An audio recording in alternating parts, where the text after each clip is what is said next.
Welcome to Bloomberg BusinessWeek. I'm Jason Kelly. And I'm Taylor Riggs, and we are inside Bloomberg headquarters in New York. This week, high-stakes diplomacy. We preview the G7 meeting in France and look back at the past two drama-filled editions. Plus, as protests continue in Hong Kong, China's crackdown on Cathay Pacific sends a chilling message to businesses. And the hottest thing in food, it's fake meat. We'll dig into the competitive and booming industry in plant-based burgers. But first, it is this week's global cover story, Fizz fights. Now, LaCroix became the market darling of sparkling water, but it's losing ground as the aisle gets crowded. Editor Joel Weber is here with us on why he put LaCroix on the U.S. cover. It's a doozy. So we really wanted to do this story in a summer issue because it's really, it just is the zeitgeist of summer. And one of the things that's really happened in the last few years as consumers have shifted away from soda is that they've embraced sparkling waters.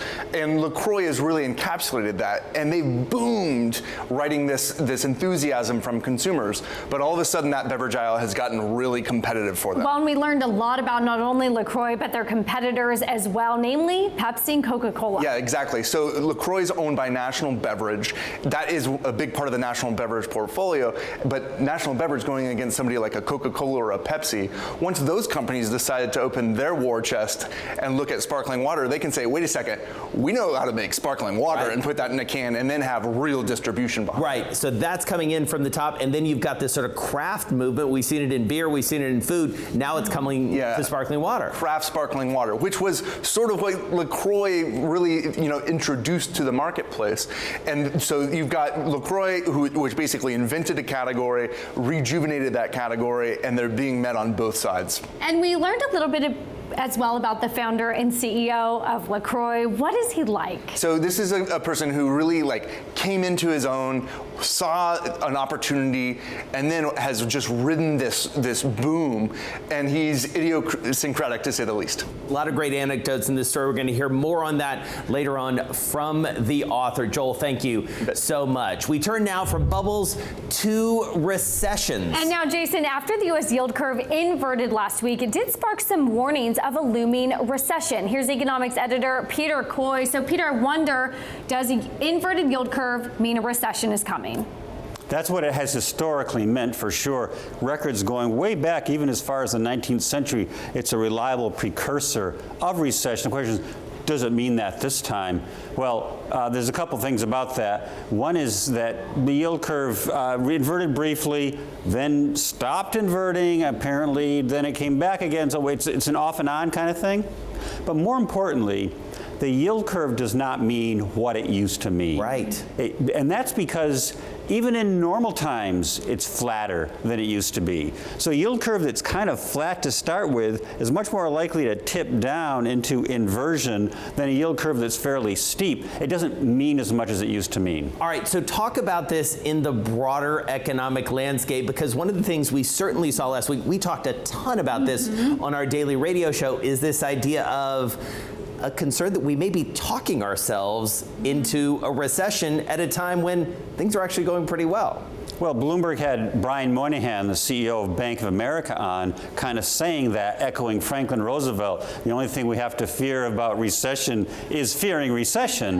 And I think that's a good point, and it's something to watch out for. One of the people I talked to, Jim Paulson of Luthold, kind of said the same thing. He happens to be fairly optimistic about the economy, and yet he's hoping the Fed will cut by a full ½ percentage point in September rather than a quarter point, just to kind of get ahead of this recession talk, restore confidence. Well, when we talk about the yield curve and some of the structural issues that are going on, you know inflation more than anyone else. Is that part of what is driving that flatter yield curve, some of the structural inflationary, low inflationary issues that we see out on the long end?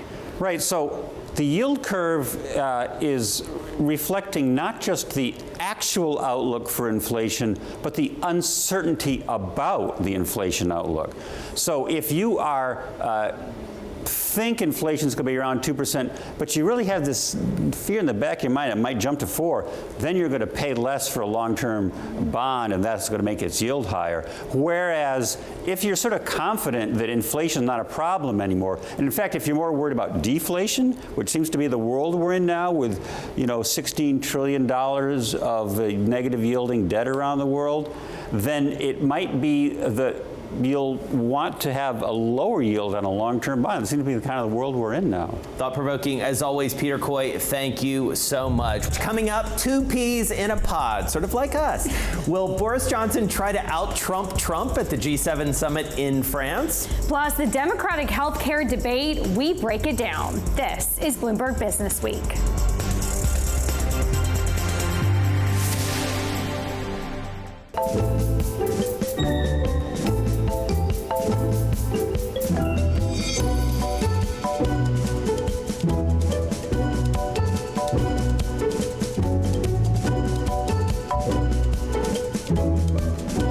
I was actually poor. No foreplay? Eat your bag of Lay's with a smile on your face. If all the diseases have been taken, I'll take a tax.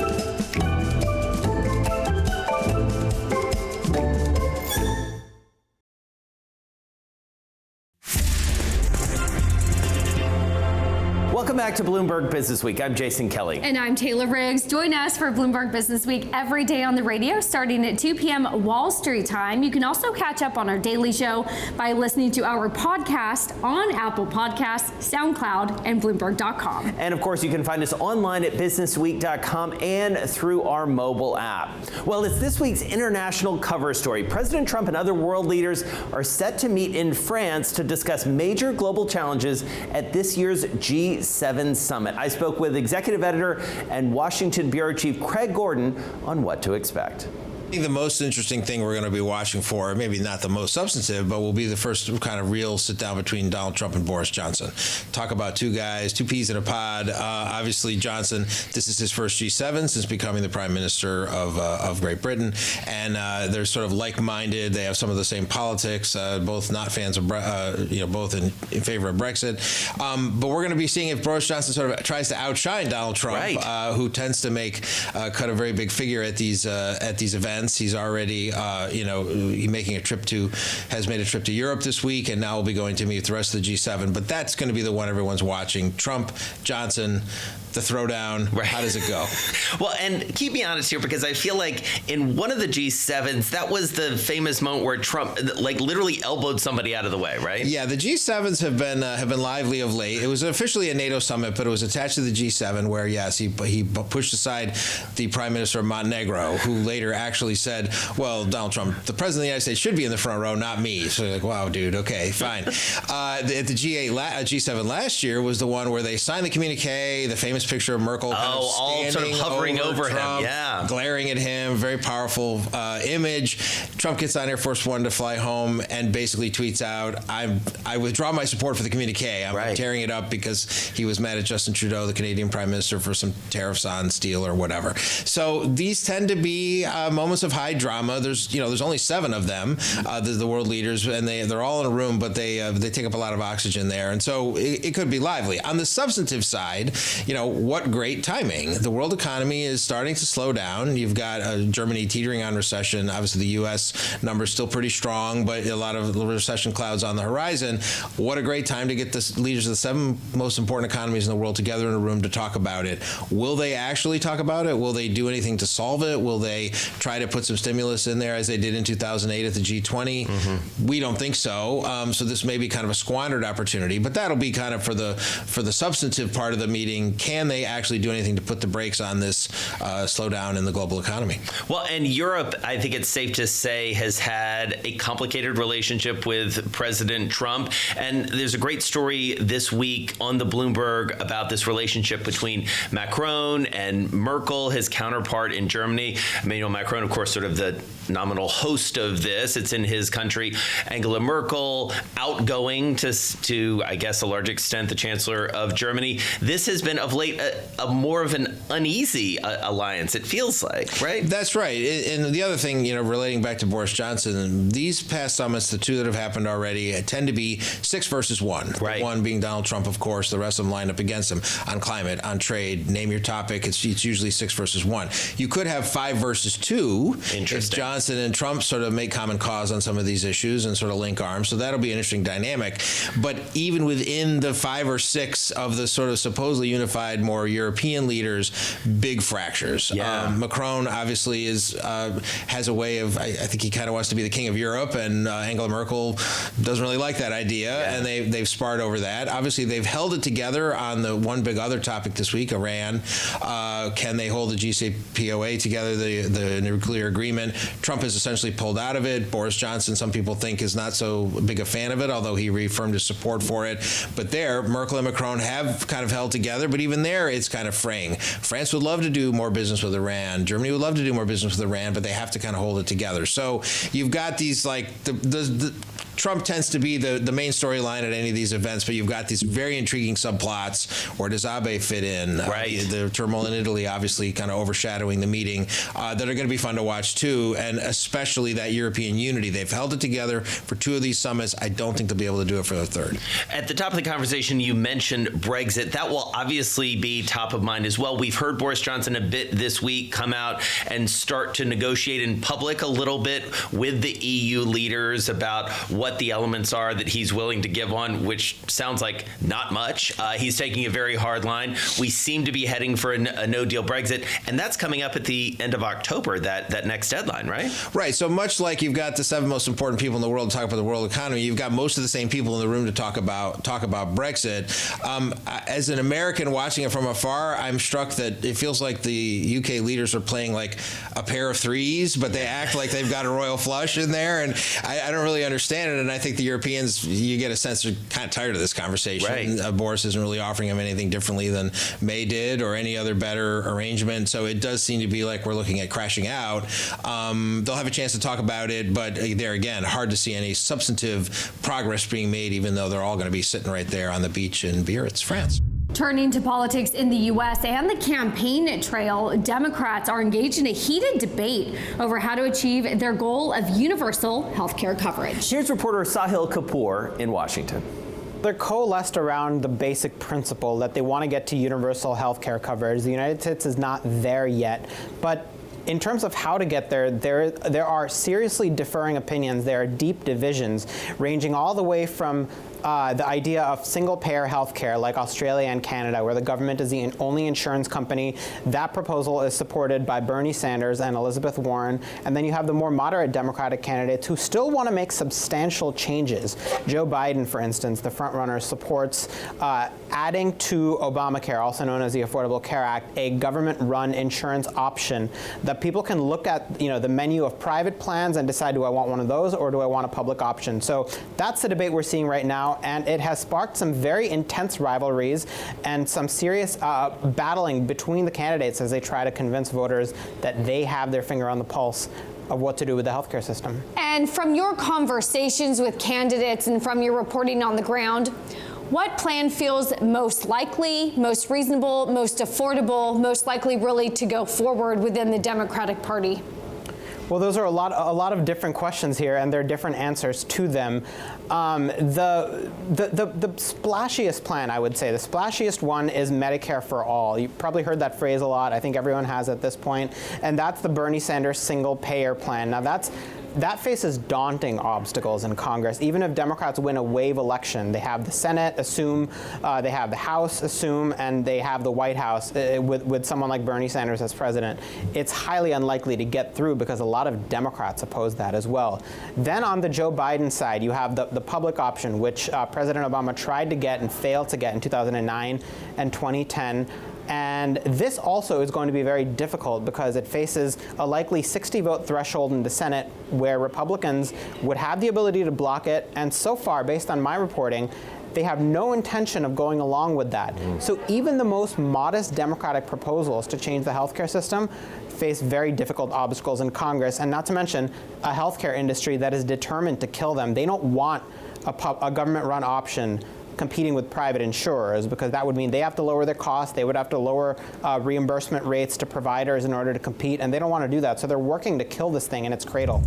Still to come, protests in Hong Kong. What's underneath this era of rage? Plus, how Hong Kong's businesses are caught up in the crosshairs. This is Bloomberg BusinessWeek.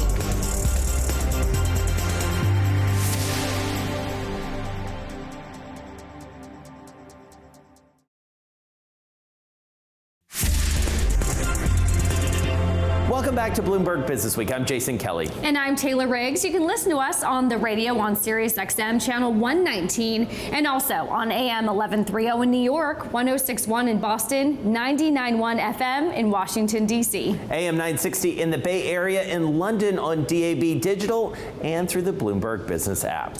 In this week's economic section, all eyes are on Hong Kong. So back in June, the demonstrations were triggered by a government proposal that would allow China to extradite those accused of crimes. But the protests have morphed to include a much broader set of demands. Here's editor Christina Lindblad on what's behind the anti-government protests that continue to rock that city. So far, the protesters have limited their specific demands to political goals like universal suffrage. But feeding into this anger, this unrest, is growing inequality on Hong Kong, and also the sense that you don't have equal opportunity. This was a place where people has always had huge divisions between the haves and have-nots, but there was always the possibility I could be one of those people who strikes it rich. And I think a lot of people don't feel that anymore. One of the key statistics that really stuck out to me is always with Hong Kong, we know comes back to the property market. And median property prices have climbed almost 21 times median household income. So people now can barely even afford their homes, it sounds like. I think people don't really understand what that means. I mean, we have this great graphic that we did for the magazine. London and San Francisco are under 10, those ratios. And those are cities we are already used to thinking as, kind of very pricey. So people live in these, gerrymandered, subdivided apartments. We interviewed some of them. And, so there's been a lot of, we talked to some young people who are thinking about, who have good jobs. So youth unemployment is not an issue like it is in Europe and other places. It's slightly lower than on the mainland. But people are thinking about moving to Taiwan, moving away to other places where they feel like they have more opportunity. So what happens next? I mean, protests aside, what are the economic elements that could change and what may not change as we go forward in the near term? Well, Carrie Lam, the chief executive of Hong Kong, has to start thinking about, I'm sure she has been thinking about, what can she do to appease these movements, right? So I think that potentially is a problem for the people in Hong Kong who became rich from property, and that's almost every important billionaire in the territory. Because the island has this system that it inherited from British colonial rule, where land is leased for very long periods of time from the government, it has constrained the supply and driven up prices. So I don't think that we're going to see a wholesale dismantling of that system, but the government has been toying with the idea of taking back some of the land that it's given to property developers who have not developed it. Through both of these stories and through this whole section, Christina, you really remind us of the economic might and the economic importance of Hong Kong in the broader world. This is not an isolated story with no implication. No, I mean, Li Ka-shing, who was the founder of the biggest conglomerate in Hong Kong, I mean, almost half of that company's revenues now come from Europe, and this week alone, they bought a restaurant and pub chain in the UK. Yeah. So they're increasingly, I mean, that is one thing that it will hurt less if the government moves against the conglomerates now than it would have been 20 years ago, because they have become so diversified. Right. Well, and you mentioned Li Ka-shing, and it sort of brings us nicely into another story that we're talking about sort of the Hong Kong billionaires, some of the property developers who are walking that fine line between needing that help from Beijing, but then also not wanting to totally disrupt the protests. How are they walking that line? Well, they have stopped short of backing Lam, and instead they have backed her calls for calm. So it's kind of a semantics, but they're important. So I think that definitely it has economically it hurts them. I mean, there was a forecast that came out recently saying that Hong Kong's GDP would probably be shaved by 0.3% this year, and property prices could fall as much as 10% in the 9 to 12 months because of the protests, because that is hitting economic production because tourists are not visiting. That's tourists from the mainland and tourists from abroad. And also stores are having to shut down along the routes of the demonstrations. And the protests present a new reality for businesses as well. In this week's business section, it's a cautionary tale of China's crackdown on Cathay Pacific. Here's editor Jim Ellis. They're sort of caught in the middle on this, and it's sort of a good sort of an object lesson for other companies that do business in China about, you know, sort of the dangers of being caught in this big political tussle right now. Swire is the company that has a big stake in Cathay Pacific. It's an old British trading house that had been in China since the 1800s, and so it knew its way around, but it also has a lot of different businesses. It's done, you know, sort of river travel up and down. It's done shipping, it's done whatever. Its big business now is it also owns the Coca-Cola franchises in 11 provinces and the city of Shanghai. That's a big, big deal. But they also own 45% of Cathay. And so this company was really good at knowing how to play the game in China. When the handover came in the 90s, they decided, the way to stick around was to sell a piece of the company to China so they'd stay in Beijing's good graces. And if anybody gets pushed out, usually the connected companies don't. So they did that, and and even today, Swire owns 45% of Cathay Pacific, and Air China, which is state-owned, owns 30%.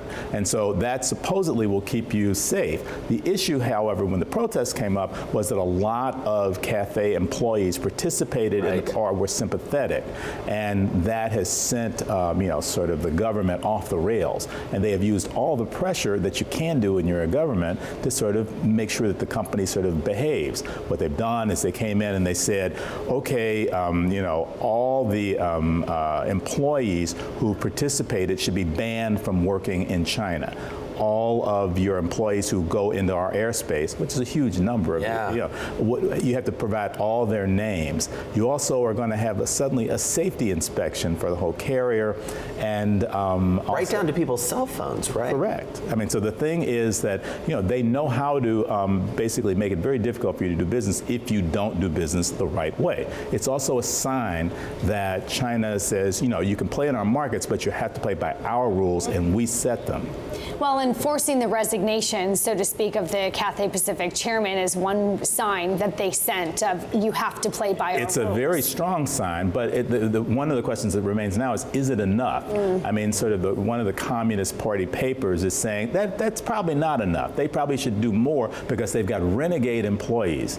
And so what this is, you know, sort of showing other companies that do business in Hong Kong is that, you know, Hong Kong is part of China, and don't forget that. We've already seen a number of other companies pulled into this. You know, a bunch of luxury brands that had T-shirts that and apparel that sort of suggested that Hong Kong was its own country. I guess Versace, Givenchy, they've been forced to apologize for that. There's a lot of back and forth. And then on the opposite side of that, companies that have gone out of their way to say, yeah, we think the government is great, like HSBC, you know, then the protesters have been saying HSBC has, you know, gone too far and is basically defending the government against the demonstrators, and that's gotten them into trouble in the local market, which puts you in this weird position if you're a company, whether you're, you know, all behind Beijing, but you do business in Hong Kong, and so then the locals are angry at you. And still ahead on Bloomberg BusinessWeek, troubled waters for LaCroix. It's this week's cover. Plus, battling it out to make the best plant-based burger, we size up the competition. This is Bloomberg BusinessWeek.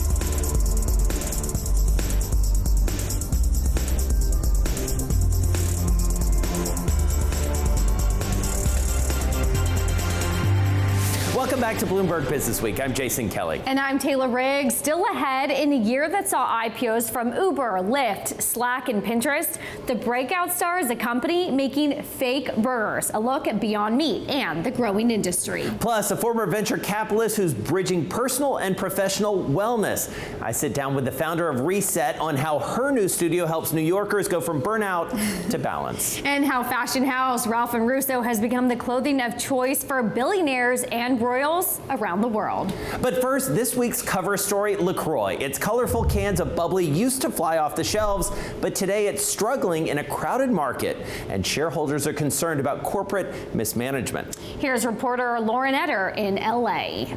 LaCroix is the brand of sparkling water that most people have known and loved for many, many years. For the past 3 years, the brand has essentially had a lock on the market for sparkling water as a major brand.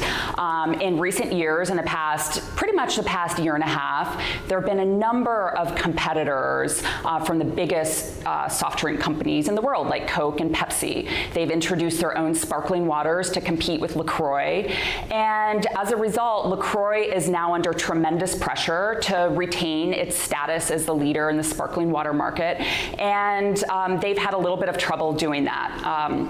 So that's essentially where we are now. And before we talk about some of the competition, which I know we want to get to, take me behind the company that is LaCroix, and most poignantly, arguably, would be the founder behind that and the CEO. Who is he? What is he like? Yeah, so the CEO and founder of LaCroix is actually a man named Nick Caparella, and he is the CEO of the company which holds many beverages. It's called National Beverage Corp,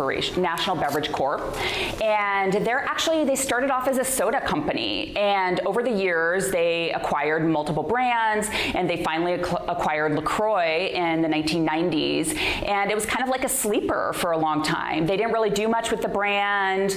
Nobody really drank that much sparkling water, and starting around 2010, 2011, at a time when Americans stopped drinking as much soda, they started turning to alternatives like sparkling water. So Nick Caparella, who is 83 years old and who started this company in 1985, he suddenly found himself the steward of what became an amazing brand, LaCroix, and became really the leader of the sparkling water market and transformed this entire category. Well, and to his credit, he really saw something, Lauren. It feels like he leaned heavily into this. He took a personal interest to the point where he really considers this his baby, in the words of some of the folks that you interviewed. What did he see? What did he do that was different from other people?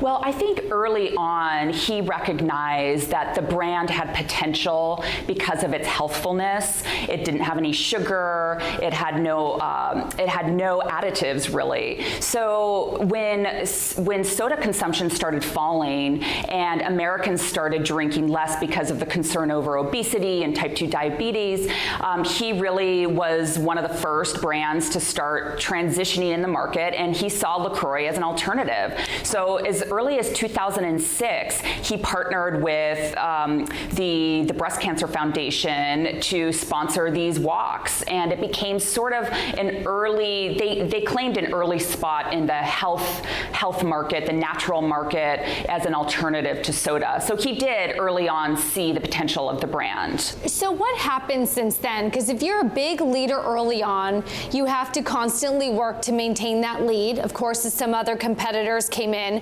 When did they peak, and what happened to help start to contribute to a little bit of the decline that we've been seeing? Yeah, so it's a really interesting business story. I mean, the brand really started growing. It started pretty gradually, actually, when you look at the company and the transition up. But 2011, 2012, the stock increased a little bit. It had really been stagnant for a very long time. 2014, 2015, it started gaining momentum.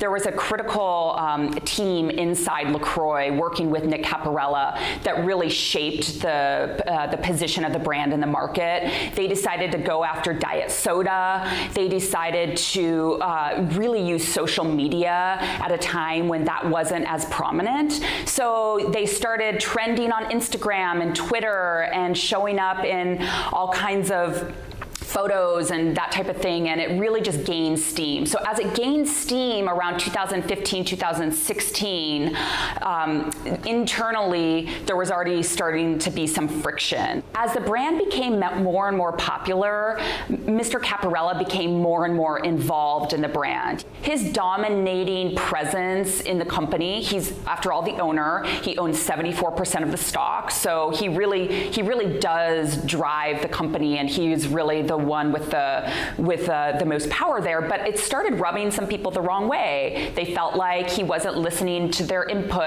and that he wasn't taking their advice, and it did result in around 2016, 2017, a number of high-profile executives that had worked on the brand for years leaving the company, and that left a little bit of a power vacuum and a knowledge vacuum too. Right, and that's happening, and maybe not coincidentally, at a time when, as Taylor referenced earlier, you've got Pepsi coming into this market, you've got Coca-Cola coming in, so you've got the top end, these massive beverage companies with huge distribution networks, they're coming in, and then you also have some venture capital and private equity-backed startups coming in from the lower end, and as you've alluded to, a classic case of a market-dominating company getting squeezed from both sides. So where are we now? Yeah. So right now they're essentially defending their place in the market. They are entirely under siege from so many different places. And I think it's caught them a little bit off guard. They took a very long time to realize internally just how much the competition was going to affect them. And right now they're really in battle mode. Up next, Impossible Foods has Burger King, Beyond Meat has Whole Foods. We explain the fake burger phenomenon and where you can get them if you want them. This is Bloomberg BusinessWeek.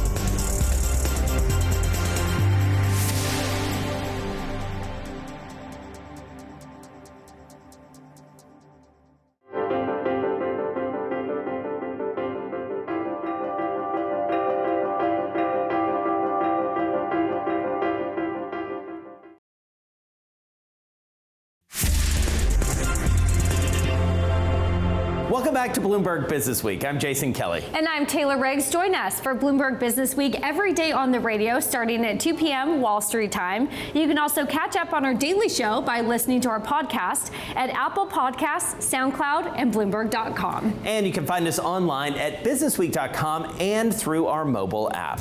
Now, in this week's features section, fake meat goes mainstream. Here's this week's BusinessWeek explainer on the star of the movement and its competition.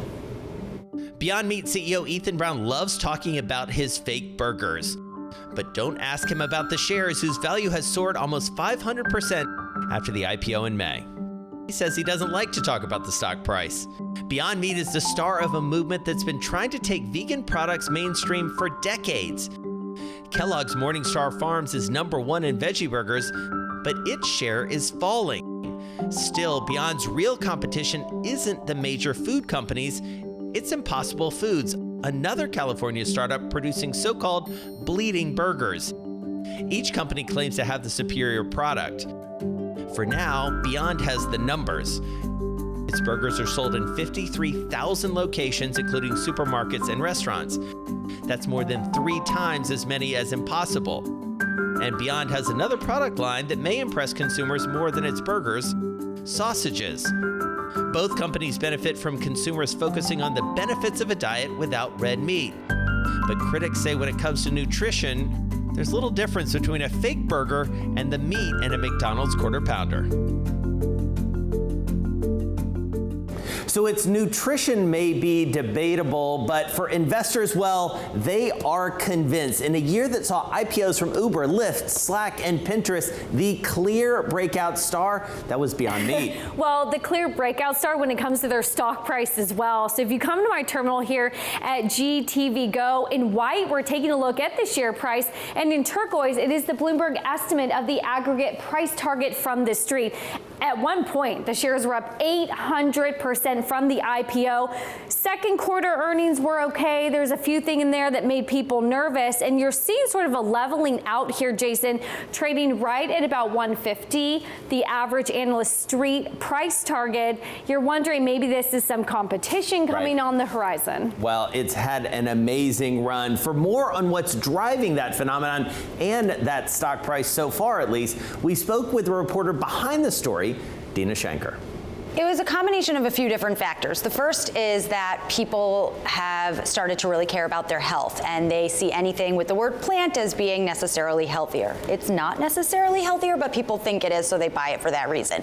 There's also a lot of drive coming from young people who want to do better by the environment.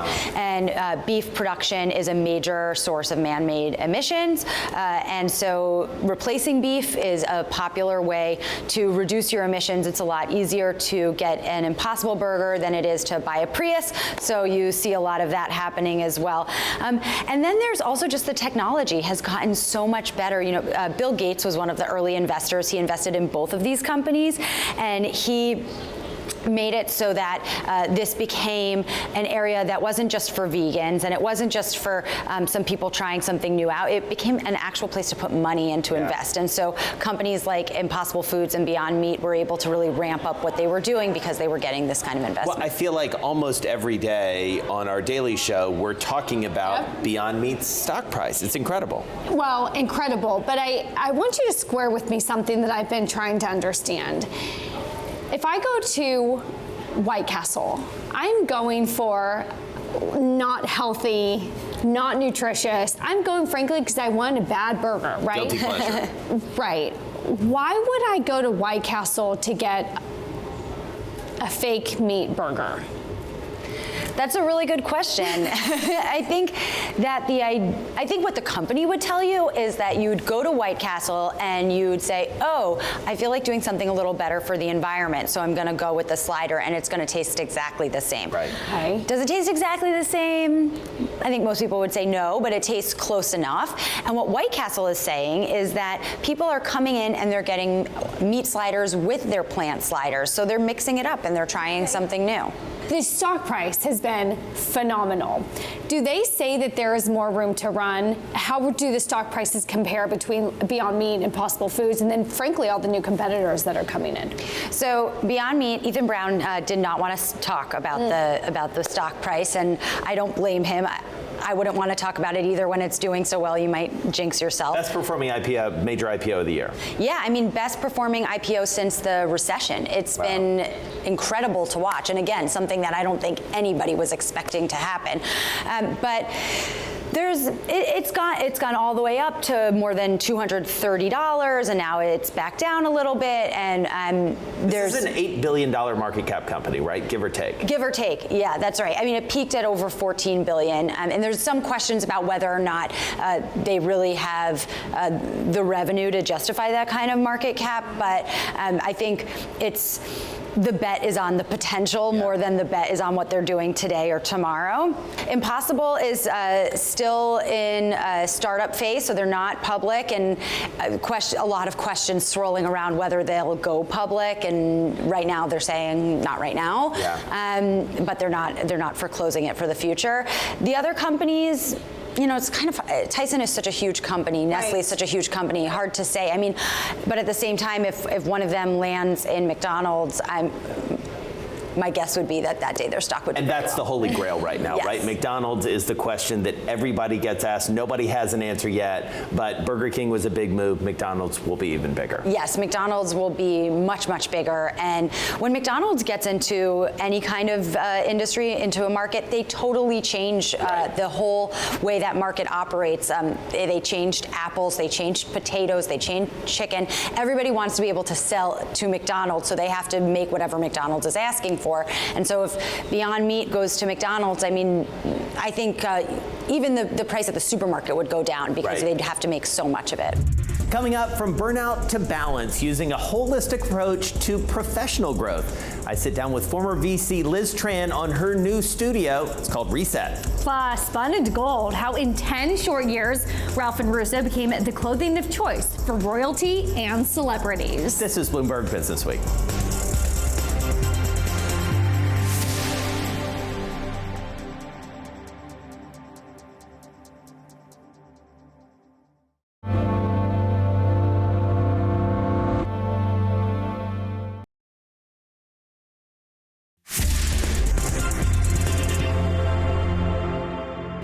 Welcome back to Bloomberg BusinessWeek. I'm Jason Kelly. And I'm Taylor Riggs. You can also listen to us on the radio on Sirius XM channel 119 and also on AM 1130 in New York, 106.1 in Boston, 99.1 FM in Washington, D.C. AM 960 in the Bay Area, in London on DAB Digital, and through the Bloomberg Business app. Well, work burnout, it's a struggle for many of us. That and finding some semblance of work-life balance. Well, I sat down with Liz Tran. She's the founder of Reset. It's a studio right here in New York City, and I talked to her about her new venture and how it's taking a holistic approach to bridging personal and professional wellness. It involves sound baths. Check it out. Reset is a place where we're actually uniting all forms of professional and personal growth. So think about it this way, on any given day, we might have a team of executives from a startup coming in to learn about team dynamics, and then close with a sound bath for them, and then in the evening have breath work or astrology sessions. So it's basically the spectrum from career coaching and professional development all the way through the more holistic areas of meditation, sound bath, breath work, etc. This was not necessarily the path you set out for yourself, but here you are. You've had some incredibly high-profile jobs, especially as it relates to startups and venture capital. Take us through the Liz Tran journey. Yeah, so about 4 years ago, I started at a venture capital firm called Thrive Capital. Thrive is great. It's one of the leading venture capital firms in the US. We've invested in companies like Spotify and Instagram and ClassPass. And my job was essentially to work with the founders and all the people who worked at those companies to help them scale from 10-person micro startup to 500-person unicorn company within 2-3 years. So what I was doing was studying how our companies were doing that and then creating playbooks and content around that. And something that I noticed was that when I was building these deep relationships with the CEOs, the executive teams, people loved their jobs almost to the point where there was no separation of identity between what they did and who they were. And so all of the ups and downs that they experienced in their work played out in who they were and how they felt about themselves as well. And then over the past few years at Thrive, I realized that while the work I was doing was valuable in terms of our companies being more successful, I wanted to do something that sort of focused on a more personal level of humanity in order to help people who are on paper really successful also find that sense of deep calm and purpose in their lives. Take us to that moment where you made the decision, which obviously was a big one, to go out on your own. I mean, there's some significant risk involved there. The first thing is that during deal flow, we would look at all these companies and there were more and more popping up that were in the holistic space. And so I thought, okay, well, there's this macro shift that's happening in the world, and there's also a micro shift that's happening in the world where individuals want something deeper in their lives. And I think it's honestly, we're moving away from sort of peak boutique, which is what you and I talked about, where fitness is everywhere now. Fitness is a huge industry. And I thought, the same is going to happen for wellness. The same is going to happen for self-care, because we're really just ascending Maslow's hierarchy of needs. Mm-hmm. And so the part of me that really believes in the future of this was like, this is actually a fundamentally sound business decision. It may not seem like it now to a lot of people, but you actually have to get in early when everyone thinks you're crazy, because then your timing is actually perfect. And that's another lesson I learned from venture capital as well. Right. And then the second part of me is the part that has been using all these practices for the past decade. In 2012, I actually went and lived on an ashram in India and studied yoga, studied meditation, and it created this solid foundation for my own personal spiritual life that made me so great at my job in these high pressure environments, working with these great executives, some of the smartest people I've ever met in my whole life. And I had this real sense of who I was. My ego was separate from the work that I did, and it made me better at my job. And just in achieving success at Thrive after almost 4 years there and getting to a point where I thought, I set out to accomplish all these great things. I did them. I built a great team. What's next for me? So I was experiencing that same sort of trajectory where, you go through all the needs on Maslow's hierarchy of needs, and then you hit achievement, and then afterwards it's self-actualization. And that was the step where I thought, if I don't do it now, when am I going to do it? Right. And what are we here for if not to help others and change the world? We turn now to Pursuits and the newest member of Haute Couture. Here's editor James Gaddy on the fashion house, Ralph and Russo. Ralph and Russo. They're started out boyfriend and girlfriend, now fiance duo. Started just 10 years ago, and very, very quickly have risen to the tippy top of the fashion world. They are one of the first, I guess, British brands in about 100 years to become part of this French regulatory body that determines what is haute couture, which is things that are made to measure. Very, very. I mean, you think about the Chanels of the world, you think of the Valentinos of the world. They were started in the 60s, some of them in the early 1900s. They've really gotten a beat on this market. In just 10 years, she's from Australia, they're both from Australia. They operate out of London. They have a lot of wealthy Gulf clientele, Saudi royal family, even the British royal family. If you remember Meghan Markle's dress that she wore for the engagement photos with Prince Harry, got a lot of controversy because it was sheer. They did that. She ended up going with Givenchy for the actual wedding, but for the engagement photos, it really raised the profile of this brand. Since then, they did Priyanka Chopra for her wedding, and they've really, I guess if you're thinking about it in terms of like prices, probably the cheapest thing that you can get is about $2,000, up to about $14,000. If you get something actually made in their atelier, it could be over $100,000. And Jim, that high touch element seems to be one of the really important things here. They're sort of spending money to make money. Help us understand the business model. Yeah, you know, if you remember that Dolly Parton quote, I spent a lot of money to look this cheap. Well, it also costs a lot of money to look that expensive. They have been expanding their line. They've been doing bags. They've been doing purses. And they've been expanding out, opening shops in Monaco, in Doha. And, you know, this kind of material that they're using, it's very top of the line. And so they have been actually running at a loss for the last couple of years. You'd think with all these wealthy clientele and all these customers, I mean, they have customers in 58 different countries.